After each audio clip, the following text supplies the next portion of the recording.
Bila engkau masih tetap juga mempertimbangkan komentar-komentar orang lain, wahai kekasihku, pasti engkau akan kehabisan energi, terbuang sia-sia. Hidup ini tidak perlu terlalu banyak mempertimbangkan komentar-komentar orang lain. Kalau kita tidak paham, cobalah bertanya kepada yang ahli. Fas'alu ahla dzikri in kuntum la ta'lamun.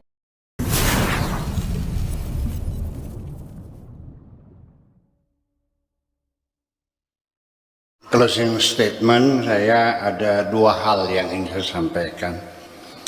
Di halaman 9 itu dikatakan, bila engkau masih tetap juga mempertimbangkan komentar-komentar orang lain, wahai kekasihku, pasti engkau akan kehabisan energi, terbuang sia-sia. Ya, bahkan akan mendistorsi kepribadianmu sendiri. Hidup ini tidak perlu terlalu banyak mempertimbangkan komentar-komentar orang lain. Mereka hanya berkomentar gombal kok. Ketika kamu butuh juga bantu enggak? Enggak kan? Ngasih duit enggak? Enggak kan? Ya udah, abaikan saja komentar orang itu. Ya, tetapi bukan berarti engkau menutup telinga secara total. Tetap saja engkau perlu pandangan orang lain. Tetapi kamu yang memilih siapa orang itu yang berwibawa, yang berbobot, yang layak untuk dimintai komentarnya. Itu perlu. Makanya fas'alu ahla dzikri in kuntum la ta'lamun.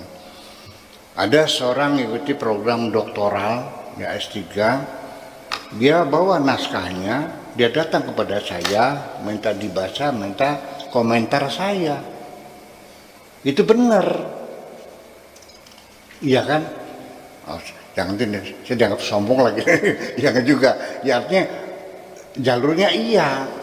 Jangan komentar orang di jalanan. Ini kan karya akademis, macam di orang di jalanan. Ya. Juga banyak orang yang mau menikah nanya kepada saya, Pak Kiai, saya punya jodoh, punya pandangan, ada seorang perempuan saya cintai, namanya ini, anaknya ini. Menurut Pak Kiai bagus enggak orangnya? Itu kan nanya komentar saya bagaimana, itu makanya ya. Saya mau dagang ini begini, ini mau buka toko sini, mau juga banyak bertanya. Ya, jadi ya artinya bahwa kalau kita tidak paham, cobalah bertanya kepada yang ahli. Fas'alu ahla dzikri in kuntum la ta'lamun. Tetapi tidak semua komentar orang di tengah masyarakat kamu tanggapi. Ya, saya sendiri dulu tahun 71-an ketika saya akan ke luar negeri, komentar orang masinis kok, dah sobut. Iya, uangnya dari mana, bisa apa sih? Ya itu komentar orang, kan nggak ada urusan. Ya, bayangan waktu itu kan orang naik haji aja jual sawah 4 hektar kok.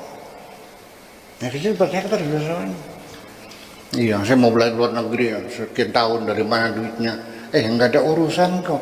Aku nggak minta sumbangan nggak apa. Jadi kalau engkau nanti terlalu mempertimbangkan komentar orang, akan bisa menimbulkan keraguan pada dirimu sendiri. Artinya maju mundur. Komentar, padahal komentar itu gombal semuanya itu. Abaikan aja. Yang penting kamu silakan ngitung sendiri. Kalau mau ingin komentar orang lain, carilah komentar orang yang ahli di bidangnya, yang bisa kamu manfaatkan, itu kan persoalannya.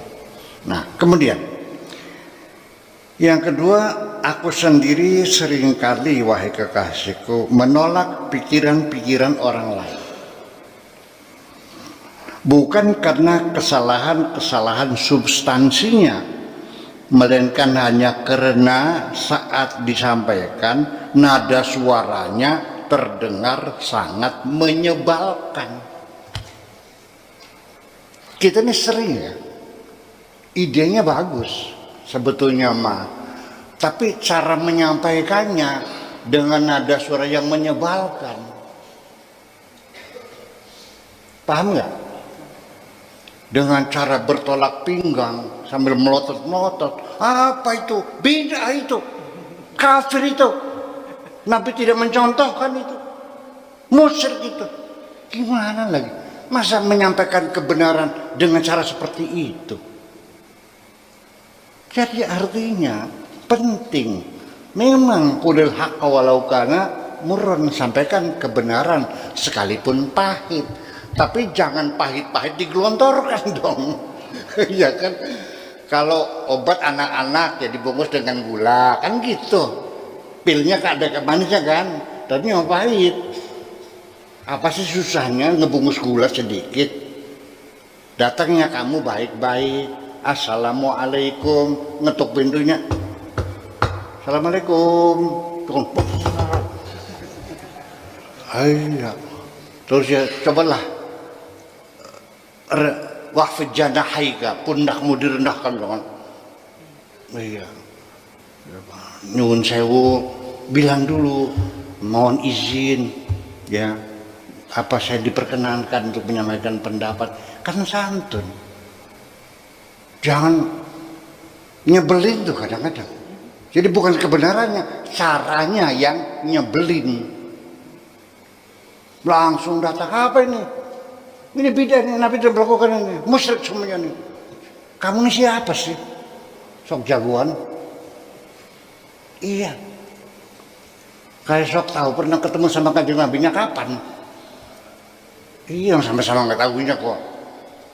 Jadi artinya ini satu pelajaran penting bahwa akhirnya kebenaran yang kita sampaikan tidak tersalurkan, betul nggak? Keburu ditolak. Karena apa? Cara kita yang menyebalkan itu. Memangnya enak disalahkan orang? Anda senang disalahkan? Anda suka dicaci maki? Kita kadang-kadang menegur orang dengan cara baik saja masih tersinggung kok. Apalagi dengan kasar dan menyalahkan. Iya. Sebelum Anda datang ke sini di negeri ini, kami sudah beragama Islam kok, bukan jasa kamu kok. Betul nggak? Menyalah-nyalahkan semua orang itu. Ya itu persoalannya. Orang pendatang baru mau obrak-abrik, semuanya salah, semuanya bidah, semuanya. Kita dari dulu juga diam-diam saja, nggak ada masalah. Iya kan? Iya. Jadi ini yang perlu saya tekan sekali lagi. Tolong dengan rasa cinta saya, dan juga saya tidak menyalahkan siapapun. Ini lagi menerangkan kandungan sajak di halaman 9 bahwa saya gitu kan sering juga menolak, ya kan, pikiran orang lain, bukan karena kesalahan substansinya, tetapi nada suara yang dipakai itu sangat menyebalkan gitu, caranya yang tidak sopan ya, dengan petang-tang peteng-teng, dengan matanya melotot kan gitu.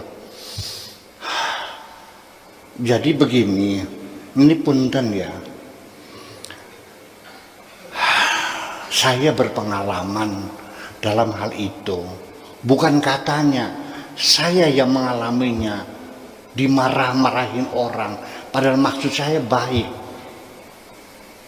Jadi yang begini, saya pernah melakukannya, menyampaikan pesan-pesan kepada orang, tapi dengan bahasa saya yang menyebalkan. Saya yang melakukan, bukan katanya ini lagi menegur diri saya sendiri.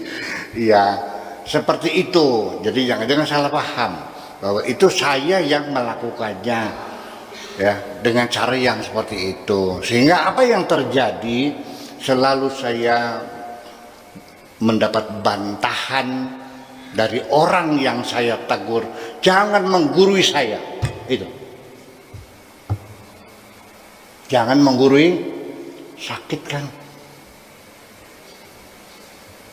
Berapa sih ilmumu, ya kan, mondoknya berapa tahun sih, akhirnya kan marah.